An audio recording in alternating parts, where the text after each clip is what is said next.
વિદ્યાર્થીઓની મુશ્કેલીમાં વધારો થયો। ઇલેક્ટ્રિક બસમાં પાસની સુવિધા ન હોવાથી વિદ્યાર્થીઓ મુશ્કેલીમાં મુકાયા। જૂની સિટી બસની સંખ્યા ઘટતા વિવિધ રાહત દરના પાસ બંધ કરાયા છે। પાસનો ઉપયોગ કરતા લોકો બમણું ભાડું ચૂકવવા મજબૂર બન્યા। મહિને 6000 થી વધુ લોકો પાસનો ઉપયોગ કરતા હતા। તાત્કાલિક ઇલેક્ટ્રિક બસમાં પાસની સુવિધા ઊભી કરવાની માંગ કરાઈ છે। સિટી બસના મેનેજર નરેન્દ્રસિંહ રાણાએ નિવેદન આપ્યું છે। નવી ઇલેક્ટ્રિક બસના કારણે સિટી બસના અનેક રૂટ બંધ થયા અને રૂટ બંધ થવાને કારણે લોકોને રિફંડ છે તે કરવું પડે છે। તકલીફ તો બહુ જ પડી રહે કેમ કે ડેલીનું આવા જવાનું થાય। અહીંયા પાસ આ લોકો છેલ્લા 2 મહિના એપ્રોક્સ 1 મહિના જેટલા થઈ ગયા આ લોકો પાસ જ ચાલુ નહીં કરતા। 2-3 વખત અમે પૂછી લીધું હોય તો આ લોકો નાદ પાડી રહ્યા કે સર્વર ડાઉન હે, આગળથી બંધ એમ કે વીએમસી થી ઉપરથી સર્વર ડાઉન હે, અમે નહીં ચાલુ કરી શકતા।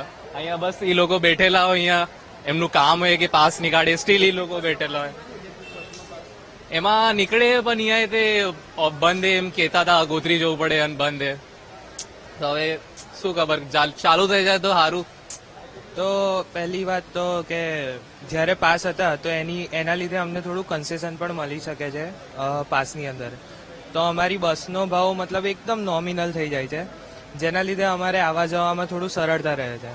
પણ અત્યારે જ્યારે આ ઈ બસ થોડી ઓછી થઈ ગઈ છે, રદ થઈ ગઈ છે અમુક અને એની જગ્યાએ આ ઈ બસ નવી ઇલેક્ટ્રિક બસનો ઇસ્યુ કરવામાં આવી છે, તો એને ધ્યાનમાં રાખીને ઈ બસમાં પાસ જો થઈ શકે તો એ વધુ યોગ્ય રહે।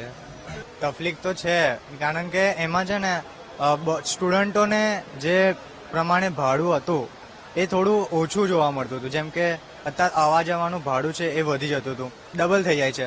અને તે વખતે જ્યારે પાસ હતા તે વખતે અડધા થઈ જતા હતા। જેમ કે અત્યારે મારે અહીંયાથી તુલસીધામ જવું છે, તુલસીધામના થતા હતા મારે બંડેવ થઈને અત્યારે અવર જવર થઈએ તો 500 રૂપિયા થાય છે આમ તો જોવા જઈએ તો બસમાં, અને પાસ હોય તો એના અડધા થઈ જાય છે, એટલે 250 રૂપિયામાં અવર જવાનું થઈ જાય છે। એ તકલીફ તો છે, અને પાસનું રિન્યુ પણ નહીં કરતા, ચાલુ પણ નહીં કરતા। નવી બસ આવી છે એનું પણ કંઈ નહીં ઠેકાણું નથી, એટલે થોડું સ્ટુડન્ટો માટે હાર્ડ પડે છે।